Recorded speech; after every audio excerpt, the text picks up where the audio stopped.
जय श्री राम दोस्तों, आज का यह अनुभव बिल्कुल ही अद्भुत है। कैसे हनुमान जी सदैव अपने भक्तों के साथ रहते हैं और उनकी मदद करते हैं। कितना बड़ा संकट आया था इस भक्त पर, हम इसकी कल्पना भी नहीं कर सकते हैं। जय श्री राम दोस्तों, मैं हूं आपका दोस्त उद्धव अग्निहोत्री। तो दोस्तों, आज के इस अनुभव को शुरू करते हैं। सभी भक्तों को मेरा जय श्री राम। मेरा नाम हरीश धवले है और मैं मध्य प्रदेश की एक छोटी सी सिटी खांडवा का रहने वाला हूँ।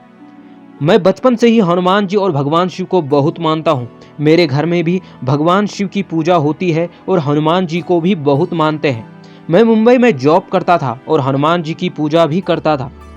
और जब लॉकडाउन हुआ, जब कोरोना का समय आया, तो मैं वापस अपने घर एमपी में आ गया। और उसके बाद फिर से मुझे कंपनी से कॉल आया, वापस मुंबई आ जाओ।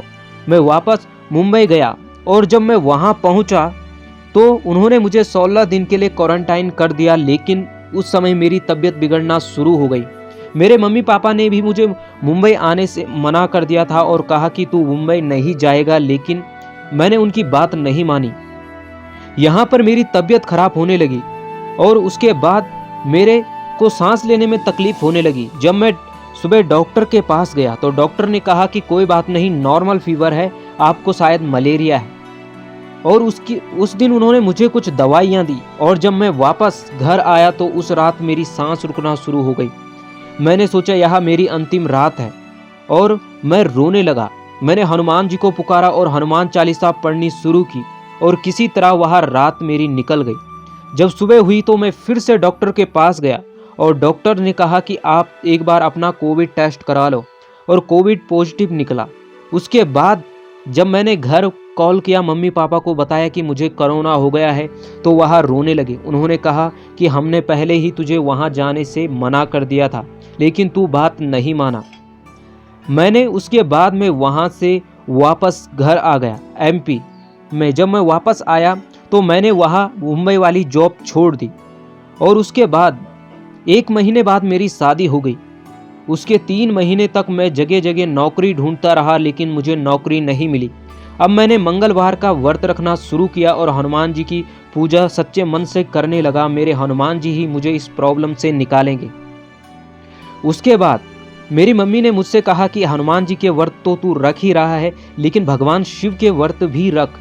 और मैंने मम्मी की बात मानी। मेरा सोमवार को भगवान शिव का व्रत रहता और मंगलवार को हनुमान जी का। और मैं हर सोमवार को भगवान शिव के मंदिर में जाता। जैसे ही मैं शिव मंदिर में अंदर घुसता, वैसे ही किसी ना किसी कंपनी से मुझे जॉब का कॉल आता। और उसके बाद जब मैं एक दिन अपने घर में था, उस समय मेरा दोस्त जिसका नाम राम है, उसने मुझे कॉल किया और कहा कि तेरी ही प्रोफाइल की हमारी कंपनी में जॉब है और हमारे एचआर से बात कर। उसने अपने एचआर से मुझे बात कराई। यहाँ पर मेरे दोस्त का नाम राम है। और जब मैं कंपनी में पहुँचा तो जिन्होंने मेरा इंटरव्यू लिया, जो एचआर थे, वह महेश थे। और जब मैं घर आया तो मैंने मम्मी को यह बात बताई। तो मम्मी ने मुझसे पूछा कि तेरे दोस्त का नाम क्या है। तो मैंने कहा कि राम। और जिन्होंने तेरा इंटरव्यू लिया उनका नाम महेश। तो मम्मी ने कहा, देख, राम वाले भगवान श्री राम यानी कि हनुमान जी है, और जो महेश जिनका नाम है वह भगवान शिव है। उन्होंने तुम्हारी मदद कर दी। और यह देखकर मेरे आंखों से आंसू आ गए, कैसे मेरे भगवान शिव और हनुमान जी ने मेरी मदद की। अंत में मैं इतना ही कहूँगा कि सच्चे मन से उनका स्मरण किया जाए, राम नाम जपा जाए और उन पर भरोसा रखा जाए, तो वह आपकी मदद जरूर करते हैं। जय श्री राम। तो दोस्तों, देखा आपने किस प्रकार हनुमान जी और भगवान शिव ने अपने इस भक्त की मदद की। तो दोस्तों, फिर मिलेंगे एक ऐसे ही अनुभव के साथ। तब तक के लिए जय श्री राम।